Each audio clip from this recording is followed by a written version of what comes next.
ರಾತ್ರಿ 10:30. ದಿಲ್ಲಿ ಏರ್ಪೋರ್ಟ್ನ ಮಿನುಗುವ ಬೆಳಕುಗಳ ನಡುವೆ ಪ್ರತಿಯೊಬ್ಬರೂ ತಮ್ಮ ತಮ್ಮ ಗಮ್ಯಸ್ಥಾನದತ್ತ ಧಾವಿಸುತ್ತಿದ್ದರು. ಕೆಲವರು ನಗುತ್ತಾ ಸ್ನೇಹಿತರಿಗೆ ವಿದಾಯ ಹೇಳುತ್ತಿದ್ದರು. ಇನ್ನು ಕೆಲವರು ತಡವಾಗಬಾರದೆಂದು ಬೋರ್ಡಿಂಗ್ ಗೇಟ್ ಕಡೆ ಓಡುತ್ತಿದ್ದರು. ಅದೇ ಗದ್ದಲದ ನಡುವೆ ಒಂದು ವೃದ್ಧ ವ್ಯಕ್ತಿ ತನ್ನ ಹಳೆಯ ಬ್ಯಾಗನ್ನು ಭುಜಕ್ಕೆ ತೊಟ್ಟು ನಿಧಾನವಾಗಿ ನಡೆಯುತ್ತಿದ್ದರು. ಅವರ ಬಿಳಿ ಕೂದಲು, ಸುಕ್ಕುಗಳಿಂದ ತುಂಬಿದ ಮುಖ ನೋಡಿ ಅವರು ಒಬ್ಬ ಸಾಮಾನ್ಯ ವ್ಯಕ್ತಿಯೆಂದು ಯಾರಿಗೂ ಅನಿಸಬಹುದಿತ್ತು. ಬಹುಶಃ ನಿವೃತ್ತ ಶಿಕ್ಷಕರೋ ಇಲ್ಲವೇ ಒಂದು ಸಾಮಾನ್ಯ ಸರ್ಕಾರಿ ನೌಕರನೋ ಎಂದು ಭಾಸವಾಗುತ್ತಿತ್ತು. ಅವರು ಸಾಲಿನಲ್ಲಿ ನಿಂತು ಮರುಮರು ತಮ್ಮ ಟಿಕೆಟ್ ಅನ್ನು ಜೇಬಿನಿಂದ ತೆಗೆದು ನೋಡುತ್ತಿದ್ದರು. ಅವರ ಕೈಯಲ್ಲಿ ಇದ್ದದ್ದು ನ್ಯೂ ದಿಲ್ಲಿಯಿಂದ ಮುಂಬೈಗೆ ಬಿಸಿನೆಸ್ ಕ್ಲಾಸ್ ಟಿಕೆಟ್. ಆದರೆ ಏರ್ಲೈನ್ ಚೆಕ್-ಇನ್ ಕೌಂಟರ್ನಲ್ಲಿ ನಿಂತಿದ್ದ ಅರ್ಪಿತಾ ಎಂಬ ಸಿಬ್ಬಂದಿ ಟಿಕೆಟ್ ನೋಡುತ್ತಿದ್ದಂತೆ ತುಟಿಗಳ ಮೇಲೆ ವ್ಯಂಗ್ಯ ನಗು ಮೂಡಿತು. ಬಾಬಾಜಿ, ಏನಾದರೂ ತಪ್ಪಾಗಿದೆನಾ ಎಂದು ಕೇಳಿದಳು. ವೃದ್ಧರು ಗೊಂದಲದಿಂದ ಕೇಳಿದರು. ಏನಾಯಿತು ಮಗಳು, ನನ್ನ ಟಿಕೆಟ್ ಸರಿಯಿಲ್ಲವೇ? ಅರ್ಪಿತಾ ಉತ್ತರಿಸಿದಳು. ಇದು ಬಿಸಿನೆಸ್ ಕ್ಲಾಸ್ ಟಿಕೆಟ್ ಬಾಬಾಜಿ. ಯಾರಾದರೂ ನಿಮಗೆ ತಪ್ಪಾಗಿ ಕೊಟ್ಟಿರಬಹುದೇ? ಹಿಂದೆ ನಿಂತಿದ್ದ ಒಬ್ಬ ವ್ಯಕ್ತಿ ನಗುತ್ತಾ ಹೇಳಿದ. ಮೇಡಮ್, ಇದು ಫ್ರೀ ಗೇಟ್ ಪಾಸ್ ಆಗಿರಬಹುದು. ಅದನ್ನು ಕೇಳಿ ಸಾಲಿನಲ್ಲಿ ನಿಂತವರು ಎಲ್ಲರೂ ನಗಲು ಶುರುಮಾಡಿದರು. ವೃದ್ಧರು ಮೌನವಾಗಿದ್ದರು. ಅವರ ಮುಖದಲ್ಲಿ ನೋವು ಸ್ಪಷ್ಟವಾಗಿ ಕಾಣುತ್ತಿತ್ತು. ಆದರೂ ತಮ್ಮನ್ನು ತಾವೇ ಹಿಡಿದುಕೊಂಡು ನಿಧಾನವಾಗಿ ಹೇಳಿದರು. ಮಗಳು, ಈ ಟಿಕೆಟ್ ನಾನೇ ಖರೀದಿಸಿದ್ದೇನೆ. ಸಂಪೂರ್ಣ ಹಣ ಕೊಟ್ಟಿದ್ದೇನೆ.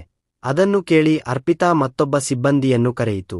ಸ್ವಲ್ಪ ನೋಡ್ರಿ, ಬಾಬಾಜಿ ಬಿಸಿನೆಸ್ ಕ್ಲಾಸ್ಗೆ ಹೋಗಬೇಕು ಅಂತಿದ್ದಾರೆ. ಏನೋ ಗಡಬಡ ಇದೆ. ಸಹೋದ್ಯೋಗಿಯು ನಗುತ್ತಾ ಮುಂದೆ ಬಂದು ಹೇಳಿದ. ಬಾಬಾಜಿ, ಬಿಸಿನೆಸ್ ಕ್ಲಾಸ್ ನಿಮಗಾಗಿ ಅಲ್ಲ. ನೀವು ಇಕಾನಮಿ ಕ್ಲಾಸ್ಗೆ ಹೋಗಿ. ನಾವು ಸೀಟ್ ಚೇಂಜ್ ಮಾಡ್ತೀವಿ, ಹಣವೂ ಕಡಿಮೆ ಆಗುತ್ತೆ. ಅದು ಕೇಳಿ ವೃದ್ಧರಿಗೆ ತುಂಬಾ ನೋವಾಯಿತು.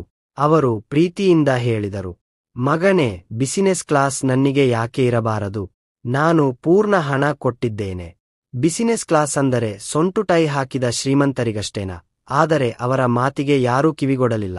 ನಿಮಗೆ ಬಿಸಿನೆಸ್ ಕ್ಲಾಸ್ ಇಲ್ಲ, ಇಕಾನಮಿಯಲ್ಲಿ ಕುಳಿತುಕೊಳ್ಳಬೇಕು ಎಂದು ಮರುಮರು ಹೇಳುತ್ತಿದ್ದರು. ಇದರಿಂದ ವೃದ್ಧರ ಕಣ್ಣುಗಳಲ್ಲಿ ನೀರು ತುಂಬಲಾರಂಭಿಸಿತು. ಮಗಳು, ನನ್ನ ಶ್ರಮದ ಹಣದಿಂದ ಈ ಟಿಕೆಟ್ ಖರೀದಿಸಿದ್ದೇನೆ. ಬಿಸಿನೆಸ್ ಕ್ಲಾಸ್ನಲ್ಲಿ ಪ್ರಯಾಣಿಸುವುದು ನನ್ನ ಹಕ್ಕು ಎಂದರು. ಆದರೂ ಯಾರೂ ಕೇಳಲಿಲ್ಲ. ಅಷ್ಟರಲ್ಲಿ ದುಬಾರಿ ಬ್ರ್ಯಾಂಡ್ ಬಟ್ಟೆ ಧರಿಸಿದ, ಕೈಗೆ ಮಿನುಗುವ ಗಡಿಯಾರ ಹಾಕಿದ ಒಬ್ಬ ಶ್ರೀಮಂತ ವ್ಯಾಪಾರಿ ಒಳಗೆ ಬಂದನು. ಅವನ ನಡೆಯಲ್ಲೇ ಅಹಂಕಾರ ಸ್ಪಷ್ಟವಾಗಿತ್ತು.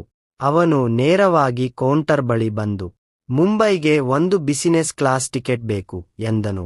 ಅರ್ಪಿತಾ ಹೇಳಿದಳು. ಸರ್, ಬಿಸಿನೆಸ್ ಕ್ಲಾಸ್ ಫುಲ್ ಆಗಿದೆ.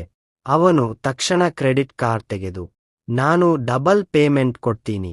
ನನಗೆ ಸೀಟ್ ಬೇಕು ಈಗಲೇ ಎಂದನು. ಸಂಪೂರ್ಣ ಸ್ಟಾಫ್ ಒಬ್ಬರನ್ನೊಬ್ಬರು ನೋಡಿದರು. ನಂತರ ಅವರ ದೃಷ್ಟಿ ಆ ವೃದ್ಧರ ಮೇಲೆ ಬಿತ್ತು. ಒಬ್ಬ ಸಿಬ್ಬಂದಿ ಕಠಿಣ ಧ್ವನಿಯಲ್ಲಿ ಹೇಳಿದರು. ಬಾಬಾಜಿ, ನಿಮ್ಮ ಸೀಟ್ ಬಿಟ್ಟು ಬಿಡಿ. ನಿಮ್ಮನ್ನು ಇಕಾನಮಿಯಲ್ಲಿ ಅಡ್ಜಸ್ಟ್ ಮಾಡ್ತೀವಿ. ವೃದ್ಧರು ಕೇಳಿದರು. ಅರ್ಥವೇನು? ನಾನು ಹಣ ಕೊಟ್ಟಿದ್ದೇನೆ, ಟಿಕೆಟ್ ನನ್ನ ಹೆಸರಿನಲ್ಲಿದೆ. ಏಕೆ ಬಿಡಬೇಕು? ಸಿಬ್ಬಂದಿ ನಿಸ್ಸಂಶಯವಾಗಿ ಹೇಳಿದ. ಬಿಸಿನೆಸ್ ಕ್ಲಾಸ್ ನಿಮ್ಮಂತಹವರಿಗೆ ಅಲ್ಲ. ನಿಮ್ಮ ಮುಖವೇ ಹೇಳುತ್ತಿದೆ, ನೀವು ಅಲ್ಲಿ ಫಿಟ್ ಅಲ್ಲ. ಈ ದೃಶ್ಯ ನೋಡಿ ಕೆಲ ಯಾತ್ರಿಕರು ತಲೆ ತಗ್ಗಿಸಿದರು. ಆದರೆ ಯಾರೂ ಮಾತು ಎತ್ತಲಿಲ್ಲ. ವೃದ್ಧರ ಕಣ್ಣಿಂದ ಕಣ್ಣೀರು ಸುರಿಯಿತು. ಅವರು ಕುರ್ಚಿಯಲ್ಲಿ ಕುಳಿತು ನಿಧಾನವಾಗಿ ಹೇಳಿದರು. ನನ್ನದೇ ದೇಶದಲ್ಲಿ ಇಷ್ಟು ದೊಡ್ಡ ಅವಮಾನ. ಬಡವನಿಗೆ ಹೃದಯ ಇಲ್ಲವೇ? ವೃದ್ಧಾಪ್ಯಕ್ಕೆ ಗೌರವ ಇಲ್ಲವೇ? ಆ ಮಾತು ಕೇಳಿ ಕೆಲ ಮಹಿಳೆಯರು ತಲೆ ತಗ್ಗಿಸಿದರು. ಆದರೆ ಸಿಬ್ಬಂದಿಯವರು ಇನ್ನೂ ಕಠಿಣವಾಗಿಯೇ ಮಾತನಾಡುತ್ತಿದ್ದರು. ಡ್ರಾಮಾ ಮಾಡೋದರಿಂದ ಪ್ರಯೋಜನವಿಲ್ಲ. ಬಿಸಿನೆಸ್ ಕ್ಲಾಸ್ ನಿಮಗಿಲ್ಲ. ಇಲ್ಲಿಂದ ಎದ್ದು ಇಕಾನಮಿಗೆ ಹೋಗಿ. ಸ್ವಲ್ಪ ಡಿಸ್ಕೌಂಟ್ ಕೊಡ್ತೀವಿ. ವೃದ್ಧರು ಕೊನೆಯ ಪ್ರಯತ್ನ ಮಾಡಿದರು. ಮಗನೇ, ಜೀವನ ಪೂರ್ತಿ ದುಡಿದಿದ್ದೇನೆ. ಇವತ್ತು ಮೊದಲ ಬಾರಿಗೆ ಆರಾಮವಾಗಿ ಪ್ರಯಾಣಿಸಬೇಕು ಎಂದುಕೊಂಡೆ. ಕೆಲವು ಗಂಟೆಗಳ ಸುಖಕ್ಕಾಗಿ ಹಣ ಉಳಿಸಿಕೊಂಡಿದ್ದೆ. ಆದರೆ ಸುಖ ಶ್ರೀಮಂತರಿಗಷ್ಟೇ ಅನ್ನಿಸುತ್ತಿದೆ. ಅಷ್ಟರಲ್ಲಿ ದೂರದಿಂದ ಒಬ್ಬ ಗಂಭೀರ ವ್ಯಕ್ತಿ ಒಳಗೆ ಬಂದನು. ಎತ್ತರದ ದೇಹ, ಶಾಂತ ಮುಖ, ಕಣ್ಣಲ್ಲಿ ವಿಚಿತ್ರ ಮೃದುತೆ. ಅವನು ಮುಂದೆ ಬರುತ್ತಿದ್ದಂತೆ ಸಂಪೂರ್ಣ ಸ್ಟಾಫ್ ಎಚ್ಚರಾಗಿ ನಿಂತರು. ಅವರು ಫ್ಲೈಟ್ ಮ್ಯಾನೇಜರ್ ವಿಕಾಸ್ ಗುಪ್ತಾ.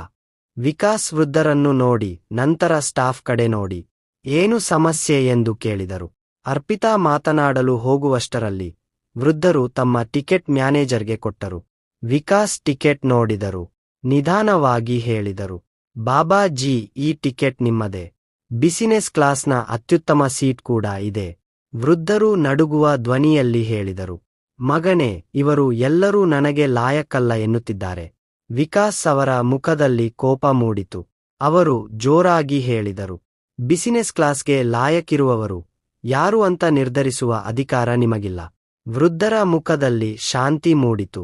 ವಿಕಾಸ್ ಕೇಳಿದರು, ಬಾಬಾಜಿ, ನಿಮ್ಮ ಹೆಸರು? ವೃದ್ಧರು ನಗುಮುಖದಿಂದ ಉತ್ತರಿಸಿದರು, ಆದಿತ್ಯ ಮಲ್ಹೋತ್ರ. ವಿಕಾಸ್ ಬೆಚ್ಚಿಬಿದ್ದರು. ಟಿಕೆಟ್ ನೋಡಿದರು. ಅಲ್ಲಿ ಹೆಸರು ಸ್ಪಷ್ಟವಾಗಿ ಬರೆಯಲಾಗಿತ್ತು, ಆದಿತ್ಯ ಮಲ್ಹೋತ್ರ. ಅವರು ನಡುಗುತ್ತಾ ಕೇಳಿದರು, ಬಾಬಾ, ನೀವು? ವೃದ್ಧರು ಶಾಂತವಾಗಿ ಹೇಳಿದರು, ಹೌದು ಮಗನೇ, ನಾನೇ ಆದಿತ್ಯ ಮಲ್ಹೋತ್ರ, ರಾಯಲ್ ಏರ್ಲೈನ್ಸ್ನ ಮಾಲೀಕ. ಪೂರ್ಣ ಹಾಲ್ನಲ್ಲಿ ಸಿಡಿಲು ಬಡಿದಂತೆ ಆಯಿತು. ಸ್ಟಾಫ್ ಮೌನವಾಗಿ ಹೋದರು. ಅರ್ಪಿತಾಳ ಮುಖದಲ್ಲಿ ಭಯ ಮತ್ತು ಲಜ್ಜೆ. ಈ ಸರಳ ವೇಷದ ವೃದ್ಧ ಆ ಏರ್ಲೈನ್ನ ಫೌಂಡರ್, ಮಾಲೀಕ ಮತ್ತು ಚೇರ್ಮನ್. ಅವರೂ ಗುಪ್ತವಾಗಿ ಪ್ರಯಾಣಿಸುತ್ತಿದ್ದರು, ತಮ್ಮ ಯಾತ್ರಿಗಳೊಂದಿಗೆ ಸಿಬ್ಬಂದಿ ಹೇಗೆ ವರ್ತಿಸುತ್ತಾರೆ ಎಂಬುದನ್ನು ನೋಡಲು. ಅವರು ಚಶ್ಮಾ ತೆಗೆದು ಗಂಭೀರವಾಗಿ ಹೇಳಿದರು, ನೀವು ನನಗೆ ಮಾತ್ರವಲ್ಲ, ನಿಮ್ಮ ಕರ್ತವ್ಯವನ್ನೇ ಅವಮಾನಿಸಿದ್ದೀರಿ.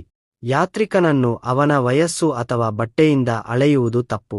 ಯಾರೂ ಆಗಿರಲಿ, ಶ್ರೀಮಂತ ಅಥವಾ ಬಡ, ವೃದ್ಧ ಅಥವಾ ಯುವ, ಪ್ರತಿಯೊಬ್ಬರಿಗೂ ಗೌರವ ಹಕ್ಕು. ಸ್ಟಾಫ್ ತಲೆ ತಗ್ಗಿಸಿಕೊಂಡರು.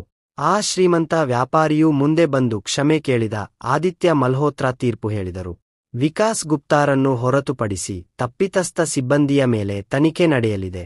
ತಪ್ಪು ಸಾಬೀತಾದವರಿಗೆ ಕೆಲಸದಿಂದ ತೆಗೆದುಹಾಕಲಾಗುವುದು. ವಿಕಾಸ್ ಗುಪ್ತಾರನ್ನು ಪ್ರಮೋಷನ್ ನೀಡಿ ರೀಜಿಯನಲ್ ಮ್ಯಾನೇಜರ್ ಮಾಡಲಾಗುತ್ತದೆ. ಕೆಲವರು ಅಳುತ್ತಾ ಕ್ಷಮೆ ಕೇಳಿದರು. ಆದರೆ ಆದಿತ್ಯ ಅವರ ಕಣ್ಣುಗಳಲ್ಲಿ ಕಠಿಣತೆ ಇತ್ತು.